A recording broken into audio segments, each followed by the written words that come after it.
আসসালামু আলাইকুম। নতুন আরও একটি ভিডিওতে আপনাদের সকলকে স্বাগতম জানাচ্ছি। আজকের এই ভিডিওতে আমরা বাংলাদেশের বাজারে অফিসিয়ালি 15,000 টাকার মধ্যে সেরা 3টি স্মার্টফোন নিয়ে কথা বলবো। বিগত কয়েকদিন ধরে আপনারা একটি কমেন্টে করে আসছিলেন, আর সেটি হচ্ছে ভাইয়া 15,000 টাকার মধ্যে সেরা কয়েকটি স্মার্টফোনের রিভিউ দেন। তো তাদের জন্যই আজকের এই ভিডিওটা সাজানো হয়েছে 15,000 টাকার মধ্যে সেরা 3টি স্মার্টফোন নিয়ে। তার আগে একটি কথা বলে রাখি, আর সেটি হচ্ছে বিগত মাসগুলোতে আমরা দেখছি যে আপনারা আমাদের ভিডিওগুলো দেখছেন ঠিকই, কিন্তু সাবস্ক্রাইব আর লাইক করছেন না, যার কারণে আমাদের ভিডিওগুলো কিন্তু এখন তেমন একটা সাজেস্টে যাচ্ছে না, যার ফলশ্রুতিতে আমাদের চ্যানেল কিন্তু দিন দিন ডাউন হয়ে যাচ্ছে। আমাদের একটি ভিডিও তৈরি করতে কিন্তু 2-3 ঘন্টা 4-5 ঘন্টা লেগে যায়, তবে আপনাদের লাইক এবং সাবস্ক্রাইব করার জন্য মাত্র 2 সেকেন্ড লাগে। তো আপনারা যদি আমাদের ভিডিওগুলো দেখেন আর সাবস্ক্রাইব করেন, লাইক করেন, তাহলে কিন্তু আমাদের ভিডিওগুলো আগের মতো সাজেস্টে চলে যাবে এবং আমাদের চ্যানেল কিন্তু আগের মতোই গ্রো করা শুরু করবে। তো আপনাদের কাছে একটি রিকোয়েস্ট, আমাদের ভিডিওগুলো দেখার পাশাপাশি লাইক, সাবস্ক্রাইব এবং কমেন্টের মাধ্যমে আমাদের উজ্জীবিত করে রাখবেন। এতে করে আমরা উৎসাহিত হয়ে আরো ভিডিও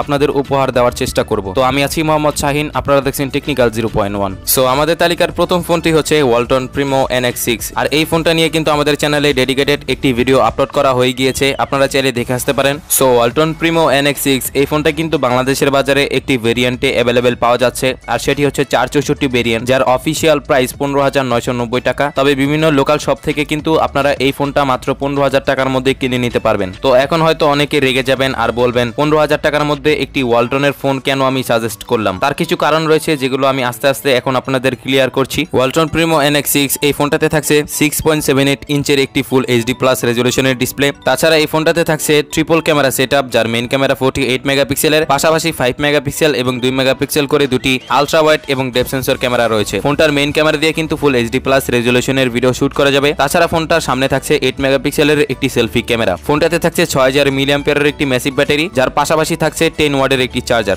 যদিও 15,000 টাকার মধ্যে এই 10 ওয়াটের চার্জার মোটেও মানায় না, তবুও 6000 মিলিঅ্যাম্পিয়ারের ব্যাটারি থাকার কারণে আপনারা খুব দীর্ঘমেয়াদী একটি পারফরমেন্স পেয়ে যাবেন। তাছাড়াও এই ফোনটাতে থাকছে MediaTek Helio G85 এর মতো একটি গেমিং প্রসেসর, যার কারণে আপনারা খুব লং লাস্টিং একটা পারফরমেন্স পেয়ে যাবেন। তাছাড়াও প্রয়োজনীয় সব ধরনের সেন্সর কিন্তু আপনারা ওয়ালটন প্রিমো NX6 এই ফোনটাতে পেয়ে যাবেন। তো 15,000 টাকার মধ্যে আমার কাছে বর্তমানে ওয়ালটন প্রিমো NX6 এই ফোনটা কিন্তু যথেষ্ট ভালো লেগেছে, কেননা এই ফোনটার ডিজাইন থেকে শুরু করে সব দিক থেকে আমার কাছে পারফেক্ট মনে হয়েছে। তবে ফাস্ট চার্জারের দিক থেকে যদি আপনি তেমন একটা প্রায়োরিটি না দেন, তাহলে আমি বলবো 15,000 টাকার মধ্যে দেশীয় ব্র্যান্ড হিসাবে ওয়ালটন প্রিমো NX6 এই ফোনটা আপনাদের কিনা উচিত। আমাদের তালিকার দ্বিতীয় স্থানে যে ফোনটি রয়েছে সেটি হচ্ছে ইনফিনিক্স হট 11S। এই ফোনটা নিয়ে কিন্তু আমাদের চ্যানেলে ডেডিকেটেড একটি ভিডিও আপলোড করা হয়ে গিয়েছে, আপনারা চাইলে সেই ভিডিওটি দেখে আসতে পারেন। ইনফিনিক্স হট 11S এই ফোনটা কিন্তু বাংলাদেশের বাজারে দুটি ভেরিয়েন্টে পাওয়া যাচ্ছে, আর সেটি হচ্ছে 4/128GB এবং 6/128GB। এই দুটি ভেরিয়েন্ট কিন্তু আপনারা যথাক্রমে 14 থেকে 15,000 টাকার মধ্যে বাংলাদেশের বাজারে অফিসিয়ালি পেয়ে যাবেন। এই ফোনটাতে থাকছে 6.78 ইঞ্চের একটি বড়সড় ফুল HD+ রেজুলেশনের IPS LCD ডিসপ্লে, যেখানে থাকছে 19 হার্জের রিফ্রেশ রেটের সাপোর্ট। তাছাড়া এই ফোনটাতে থাকছে ট্রিপল ক্যামেরা সেটআপ, যার মেইন ক্যামেরা 50 মেগাপিক্সেলের, পাশাপাশি 2 মেগাপিক্সেল করে দুটি ম্যাক্রো এবং ডেপথ সেন্সর ক্যামেরা রয়েছে। তাছাড়াও ফোনটার সামনে থাকছে 8 মেগাপিক্সেলের একটি সেলফি ক্যামেরা। তাছাড়াও ফোনটাতে থাকছে 5000 মিলিঅ্যাম্পিয়ারের একটি ম্যাসিভ ব্যাটারি, যার সাথে থাকছে 18 ওয়াটের একটি ফাস্ট চার্জার। ফোনটাতে থাকছে MediaTek Helio G88 এর মতো একটি নতুন গেমিং প্রসেসর, যার কারণে আপনারা খুব লং লাস্টিং একটা পারফরমেন্স পেয়ে যাবেন গেমিং এর দিক থেকে, এবং 5000 মিলিঅ্যাম্পিয়ারের ব্যাটারি থাকার কারণে আপনারা খুব দীর্ঘমেয়াদী একটি পারফরমেন্স পেয়ে যাবেন। তাছাড়াও প্রয়োজনীয় সব ধরনের সেন্সর কিন্তু আপনারা ইনফিনিক্স হট 11S এই ফোনটাতে পেয়ে যাবেন। 15,000 টাকার মধ্যে আমি সবসময় ইনফিনিক্স এর এই ফোনটাকে সাজেস্ট করে আসছি, কেননা 15,000 টাকার মধ্যে এই ফোনটা সেরাদের তালিকায় থাকার মতো স্পেসিফিকেশন আমাদের অফার করে আসছে।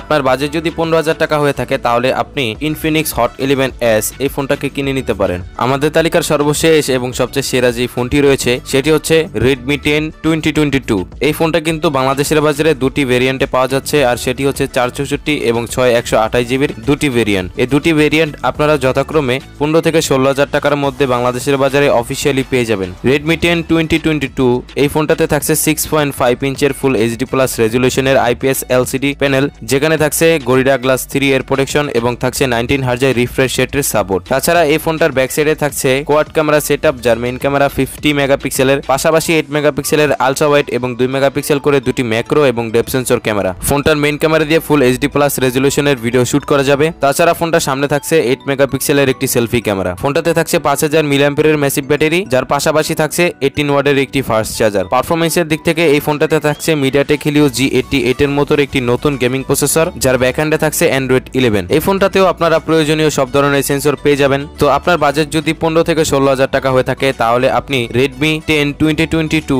এই ফোনটাকে কিনে নিতে পারেন, কেননা বর্তমানে এই ফোনটাতে খুব ব্যালেন্স একটা স্পেসিফিকেশন রয়েছে যেটা খুব বেশি ফোনে দেখা যায় না। তো এই ছিল 15,000 টাকার মধ্যে আমাদের তালিকার শীর্ষে থাকা সেরা কয়েকটি স্মার্টফোন। তো ভিডিওটি যদি আপনাদের ভালো লেগে থাকে তাহলে ভিডিওতে লাইক করবেন আর অবশ্যই চ্যানেলটিকে সাবস্ক্রাইব করে যাবেন। সো দেখা হচ্ছে অন্য কোনো এপিসোডে, ততক্ষণ পর্যন্ত ভালো থাকবেন। খোদা হাফেজ।